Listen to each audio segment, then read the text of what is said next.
Arizona, homeowner's best friend. The Bougainvillea and the Mexican Bird of Paradise, both of those, I never really mind if they did freeze because you just cut them straight off at the ground.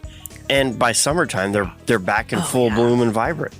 Yeah, I remember in like 2013 when we had those horrendous freezes and, everybody was boo-hooing and, then that next spring their landscapes looked better than they'd ever looked because they were forced to do what we call a rejuvenation pruning. Instead of making little gumballs out of everything, and just cutting all the new growth all the time and shearing their plants, they had to go in and severely prune back. So the plant really had to rejuvenate, and grow a whole bunch of new foliage. Everything was vibrant and new and blooming, and they were beautiful. Kind of like what you have to do with roses at the prettiest time in December, January. That's your hardest prune time if you really want them to look good.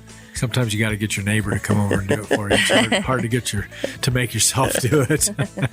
Oh, I still can't thin seeds, from a vegetable garden. Yeah. All the sprouts come up. I'm like, no, don't. Yeah.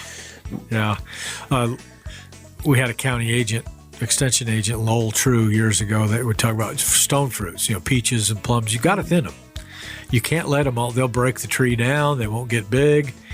And he'd just say, yeah, just get your neighbor to come do it. You'll never take enough off if it's, so that's a common thing. What do you call that? The discipline side of gardening. Yeah. Well, it's just kind of, some of those things that you don't want to do, but you really, the plant will be better off for it if you do it. So do it once and see the rewards, and then it's easier to cry once, right? Then you'll get in the habit of doing that every year when you see what it'll really do. Because it is hard. You got everything growing, and that's what you planted it there for. Why take it all off or thin it out? Yeah. But it always pays off. Sometimes less is more. Yeah. Well, and people they look at you like what is wrong with you? You're pruning. You're just butchering that plant. It's like, no, it'll be fine. Rosie on the house, every Arizona homeowner's best friend.